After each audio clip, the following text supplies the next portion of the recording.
Hello, this is teddygaming Views here, and welcome back to another review on the Teenage Mutant Ninja Turtles TMNT of UK Magazine issue number 9, and oh boy, this one is a interesting one for a few reasons, but also a bad one just because of certain panels, shall we say.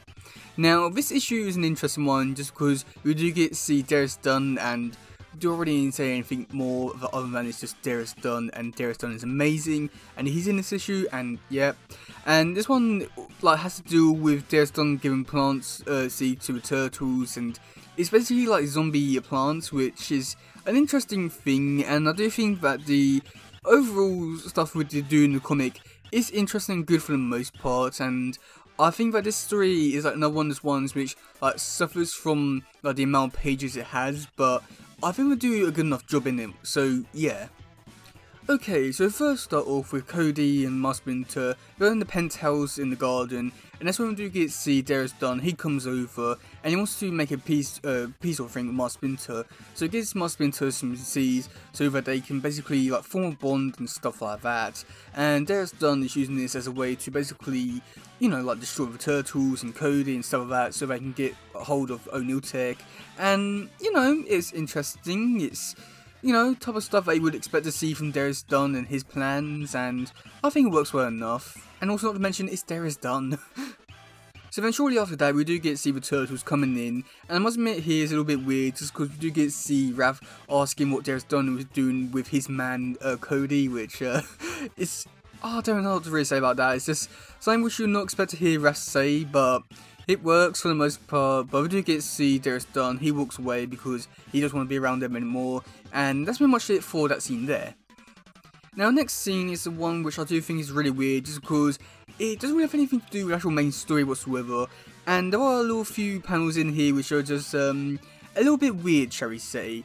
So in this scene, we do get to see Mikey. He's playing this game at night, and it's very late, and we do get to see Leonardo comes in and pushes him away, where somehow he doesn't have his neck, and it's really weird, and oh boy, I don't know what to really say about it. It's just an interesting panel, so yeah. But then after that, we do get to see everyone wakes up, and we do get to see the plants have basically overgrown and destroying everything. So the turtles wonder what to do next, and we do get to see Mikey. He wakes up and is quite scared of things because, well, it's Mikey, and he wants to basically fight them. So over the next few pages, we do get to see the turtles. They're fighting all the plant zombie things, and they try to destroy them, but basically with these plants, every time they cut them, they basically regrow, which I do find that to be interesting, but at the same time, it's the kind of thing which you would expect from a plant thing, and it's a type of story element which they do have in so many other stories, not in just Turtles. So I would prefer it if it was a different angle to that whole regrown type thing, but it was interesting enough.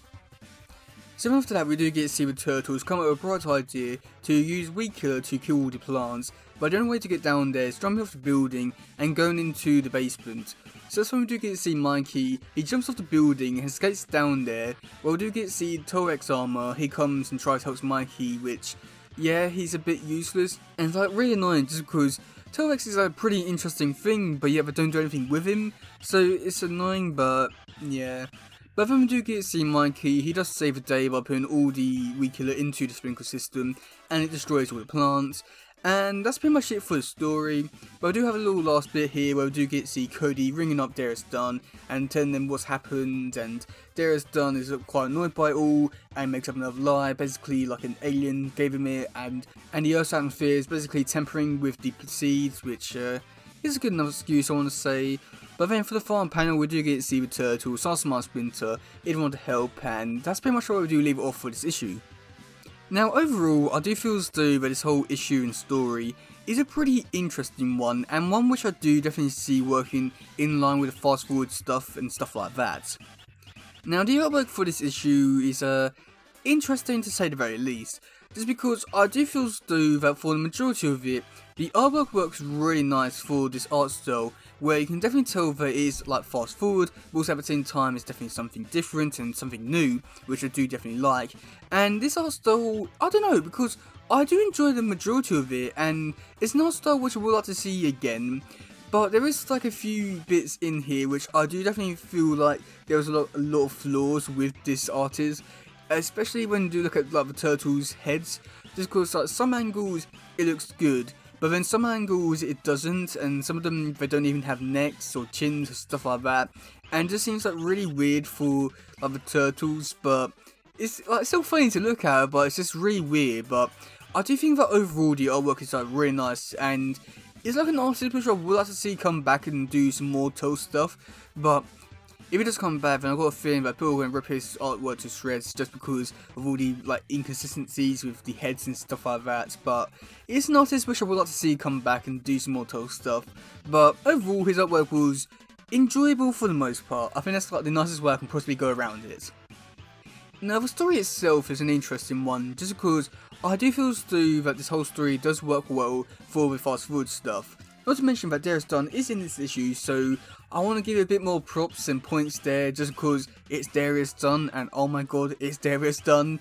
But I do feel too that this whole story is like one which I do definitely see fitting and working with fast forward, but at the same time I do think that, again, just like with so many other issues in this series, is one which I do feel too that because they were limited to 10 pages, they weren't able to really expand and really make this story like really something unique and really great.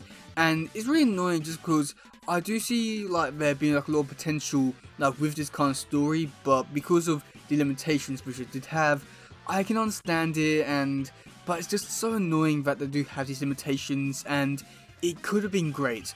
I think that's like my biggest problem with this one, is the fact that it could have been great, and there's so many bits in here that could have been great, and that's the most annoying part about this one. But yeah, I must admit, overall, I do feel as though this whole issue is really great, and there's a lot of things in this one which I would like to see them explore a lot more and stuff like that. The artwork was decent for the most part, and I don't really know what to really say about this one, just because I do like this one, and I do think it's mainly because Darius Dunn, but oh god. But yeah, let me know in the comment section below what you think about all this. Do you like this one? Do you not? And what do you think about Leo's neck? And yeah, that's it for today, guys. If you awesome, please share, like, subscribe, and all that stuff. Goodbye, yo, bye.